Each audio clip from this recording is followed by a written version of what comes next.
Hello, everyone, and thank you for your attention in the final part of the Data Forum, where we'll be taking a brisk tour of novel regulations that apply to data spaces, their participants, and, of course, the data transactions that constitute them. I am Tervo Bobev, and joining us remotely is my colleague, Bill Dessers.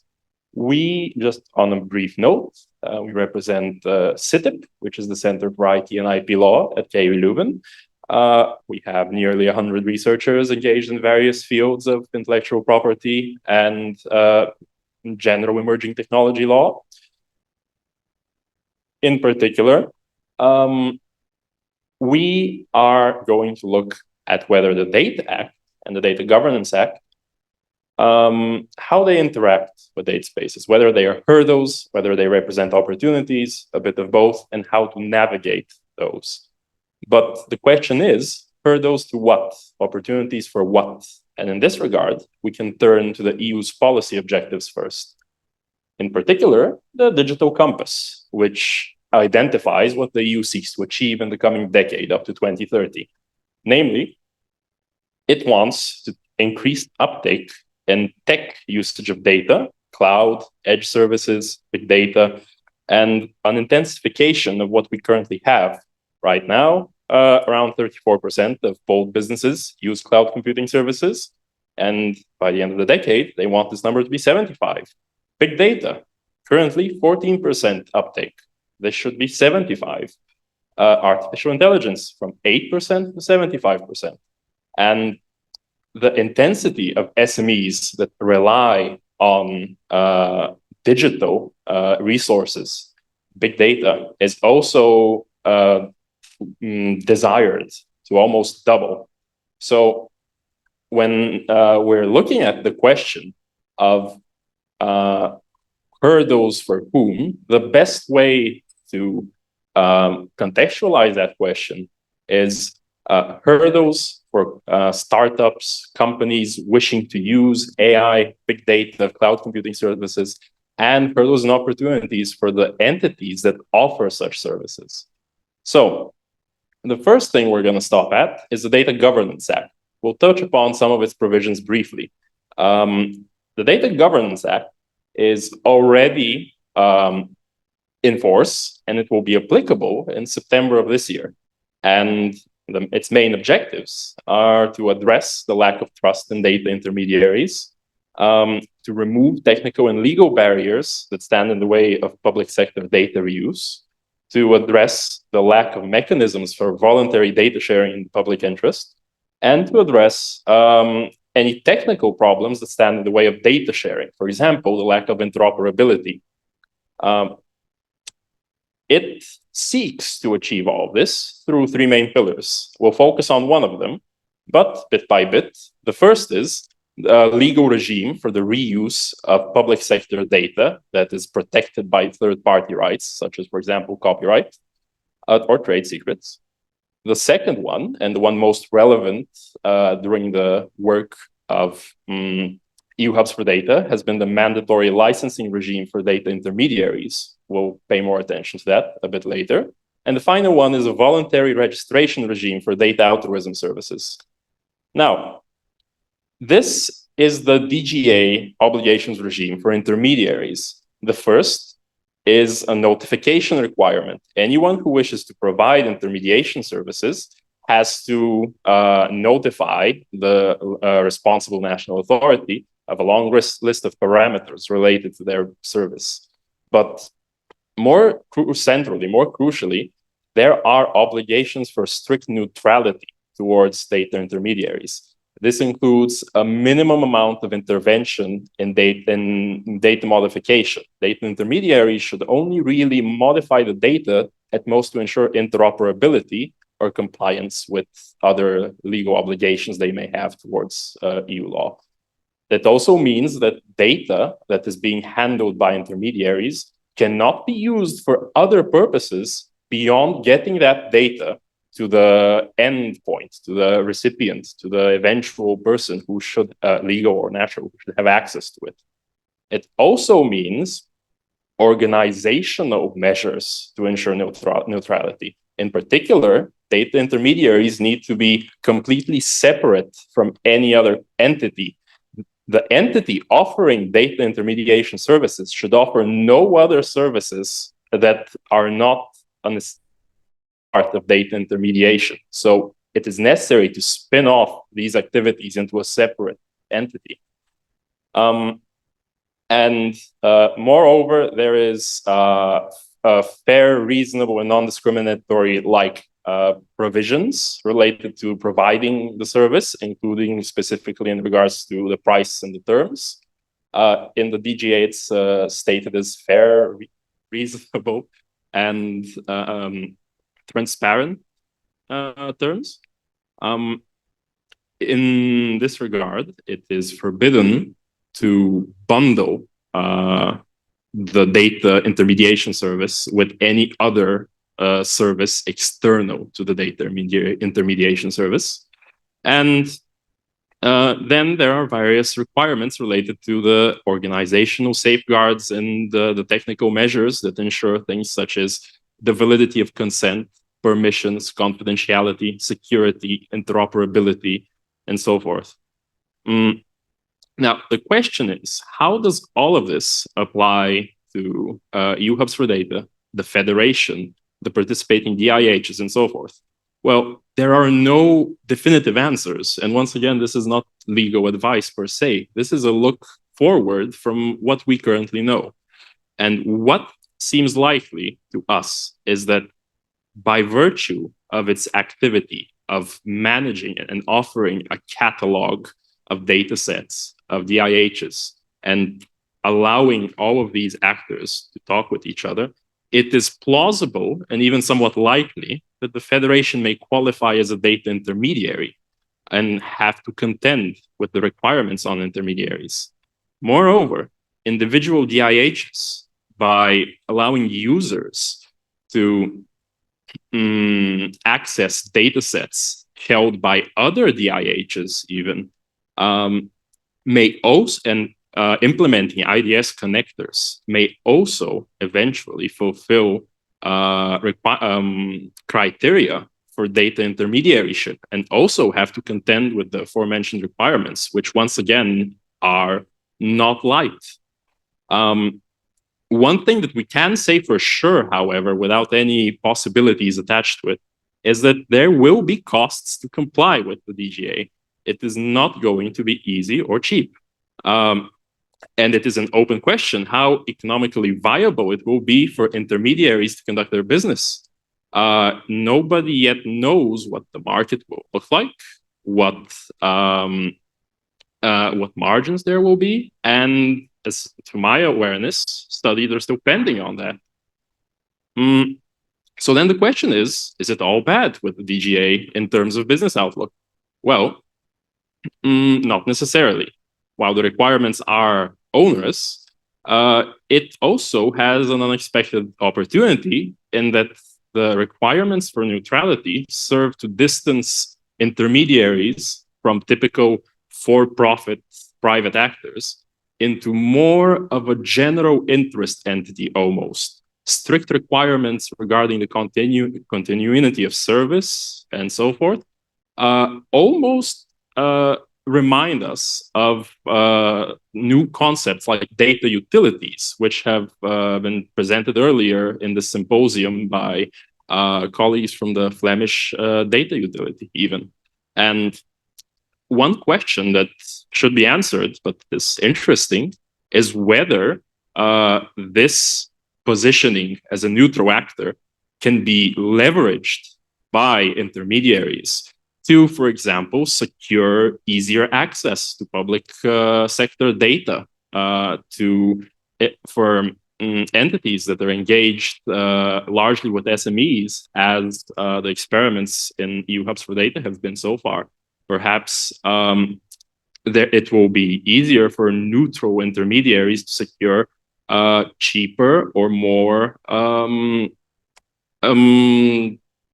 affordable access, at least, to this public sector data, as just one example. Now, moving on from the Data Governance Act to the Data Act, where we'll be looking more at legal terms. Earlier in the symposium, Teorido very correctly said that startups and SMEs really dislike taking risks. In fact, they prefer to just say that they are not within the scope of something and then apologize and modify their behavior instead of actually weighing their activities and taking a risk by saying, yes, we fall under something, no, we don't. So, and where does risk come from? Chiefly ambiguities, and the Data Act has plenty of them, which we'll simply try and flag down in this session. Now, the Data Act is not finished. It's in trilogue negotiations, and the most recent version came out. It was agreed by Parliament just recently on the 14th of March. And so far, each version has had significant differences, and it's likely that we will continue seeing significant differences even as the trilogue negotiations continue. So none of this is final, but it is indicative of things that must be taken into consideration, even at this point.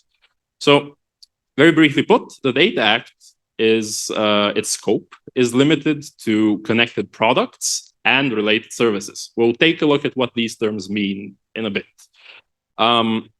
And it's important to note that it is complementary to the GDPR when it comes to personal data protection law.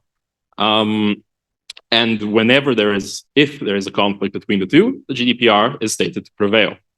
Now, the Data Act's intended objectives are to facilitate the access and the use of data by users while still preserving incentives for the investment in data generation, data transformation.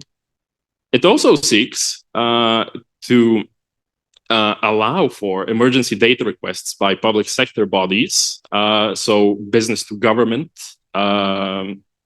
data transfers in cases of emergency need. It seeks to provide for switching between cloud and edge services. It seeks to provide for and lead to the establishment of safeguards against unlawful data transfers. And of interest to us, it seeks to establish allow for the establishment of interoperability standards for data reuse between sectors, as well as smart contract standards for cross-data space data sharing. Now, here is where we get to the definitions. And this is where actors may face some difficulty coming to grips with what the Data Act means by its terms. Starting with the most basic one, the connected product, the chief component of the Data Act scope. A connected product, briefly, is an item that obtains, generates, or collects accessible data, and that is able to communicate this data somehow, and whose primary function is not the storing, processing, or transmission of data on behalf of others. Now, this term has seen quite a few incarnations and developments.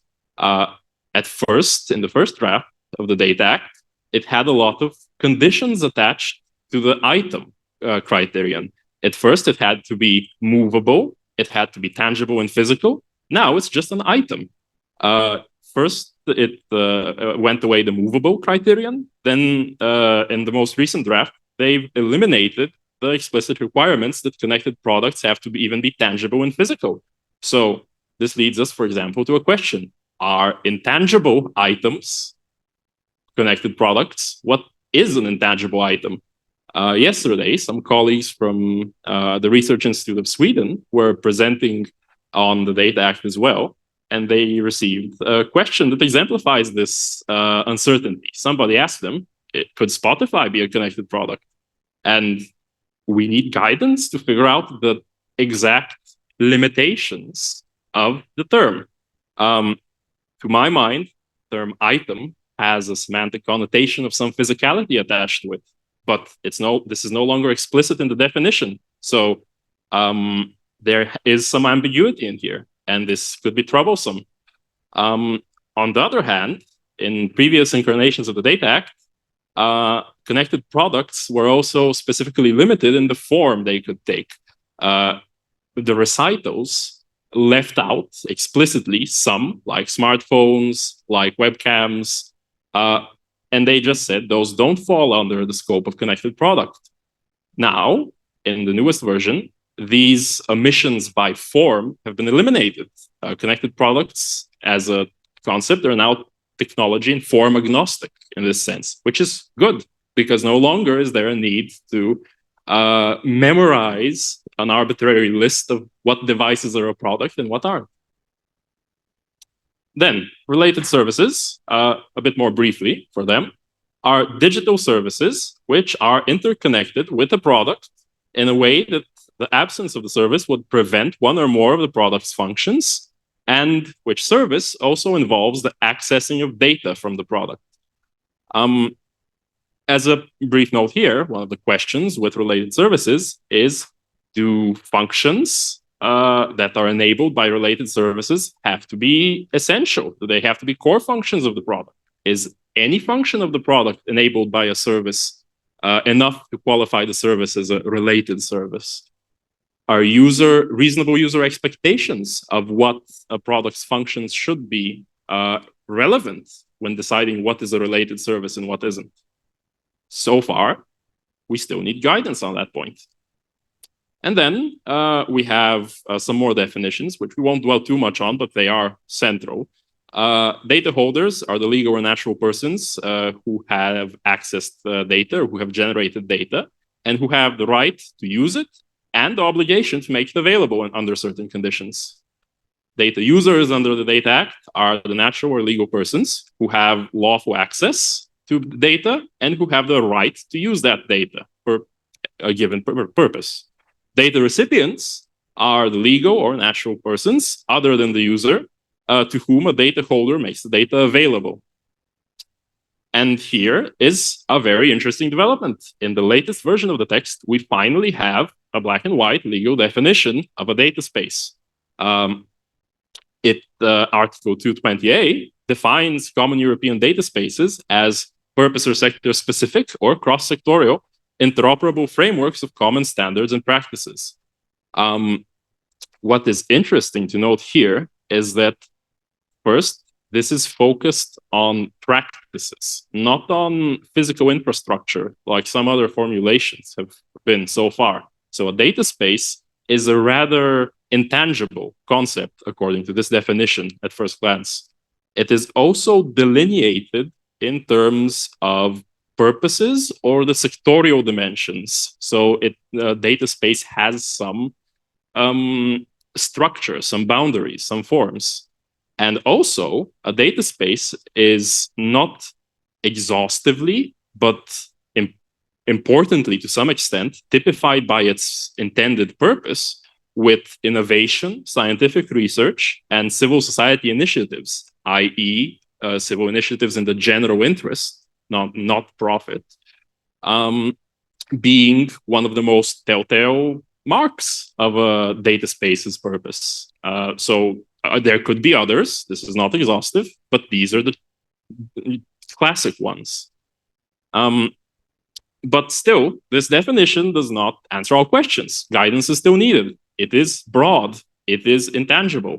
Where does a data space begin according to this definition? Where does it end? Unknown.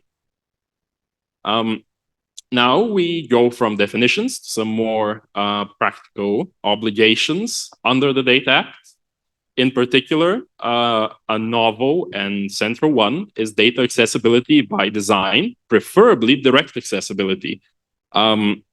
Users of connected products and related services under the Data Act should always be given the opportunity to access their data. And preferably this access should be direct. No intermediaries, no need to go to the data holder and ask them to give you access. Where possible, it should be direct.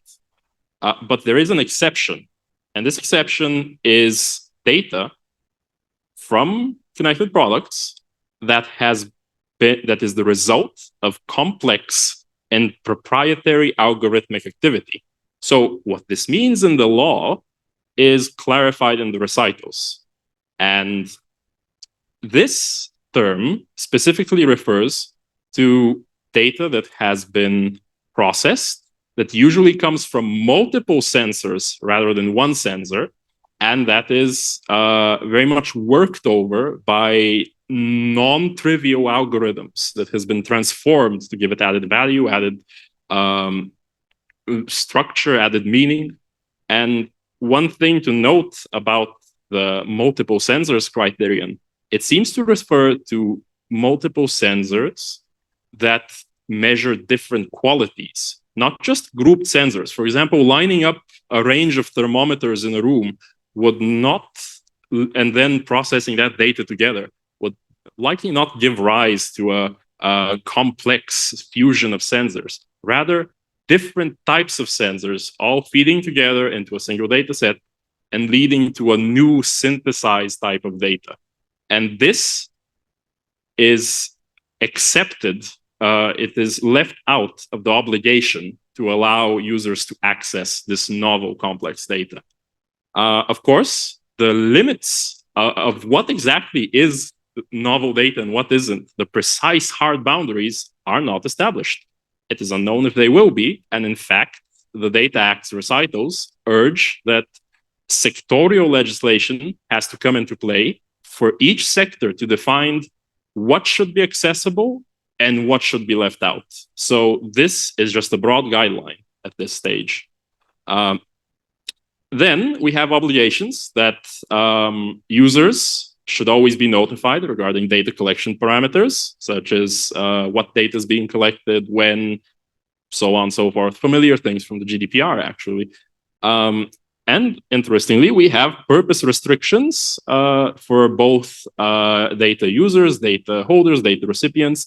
These mostly boil down to a ban on uncompetitive actions. So no market espionage, no rival product development, and offering data services cannot be contingent and bundled with unrelated services as well, as with similarly the DGA. Briefly, this is the business to government obligation, wherein data holders can be requested in cases of emergency under well-defined, delineated circumstances, under with specific purposes to share data, usually for the prevention, response, or recovery from an emergency. And in cases where the data is requested to prevent or recover from an emergency rather than deal with an active one, there is also the option for remuneration for the provided data, which covers the costs and even allows for a reasonable margin in the law. In the newest version of the Data Act, there are, of course, obligations on public bodies to provide guarantees that trade secrets will be protected via specific measures. Another innovation from the Data Act that must be contended with is the liability regime. Most simply put, if data has been lawfully processed, cybersecurity obligations have been met, and there are the proper technical and organizational measures that have been agreed to, entities are not liable from damage that results from data sharing. However, if data has been unlawfully disclosed or has been misused, then in this case, the entities who have allowed this to happen are liable for the damages that are suffered by other parties. There is a fairness regime in the Data Act as well for data transactions. Data holders must observe fair, reasonable, and non-discriminatory terms for their data transactions. And there is actually a whole chapter, Chapter 4, dedicated to examples that are applicable to all firms, examples of unfair practices. Previously, these examples only referred to, were only applicable to SMEs, but in the latest draft, they have been expanded, and now all firms benefit from protection against these unfair practices. And nearing the end now, there are also, in the latest version, provisions regarding data spaces, specific requirements in particular that all participants need to fulfill. They must describe and provide in a machine-readable format the dataset parameters, including content, collection methodology, quality, and licenses of their datasets. Then they must describe the technical parameters, such as vocabularies and formats of their datasets. They must also describe and provide in a machine-readable format the APIs related to their data and the terms of their use. And finally, participants must also ensure that there are the means to enable the interoperability of data sharing contracts within their services. This sounds like a lot of requirements, but it is not all grim. One easy way to cover them is to adhere to harmonized standards that may be published in the official journal of the European Union. And insofar as these standards cover the requirements, any participant who adheres to the standards will be assumed to cover the requirements. Also, it is explicitly allowed that data space participants may assign accountabilities for meeting the requirements amongst themselves. So entities may be pointed out saying, you are responsible for requirement A, you're responsible for requirement B, you will describe this, you will describe that. And this sort of freedom to arrange affairs in a data space will actually lessen, hopefully, the burden of adhering to the Data Act's requirements. There is also ample space for the Commission to assist this and provide guidance. It may request harmonized standards. It may adopt specifications itself if these standards are missing. It may adopt guidelines for interoperability that the European Data Innovation Board draws up. And of course, we also have some provisions about smart contracts. I remember specifically reading in some of the experiment reports that SMEs experiments were uncertain about the legal provisions, the legal status of smart contracts in the EU. And while this is certainly not enough to dispel everything, it marks a start in tackling the issue. So hopefully soon entities will not have to be worried about this unknown field. In particular, offering smart contracts is contingent upon guaranteeing robustness and access control, ensuring that there is the possibility for safe termination and interruption of the smart contract, having the smart contract offer equivalent protection and legal certainty to a non-smart contract that could be used instead, and including specific measures to protect the confidentiality of trade secrets within the smart contract. This is the end of the tour. I apologize if it was a lot. Going through 2 acts in less than an hour is no easy thing. And in case it is needed, this is also the technical details of what was referenced.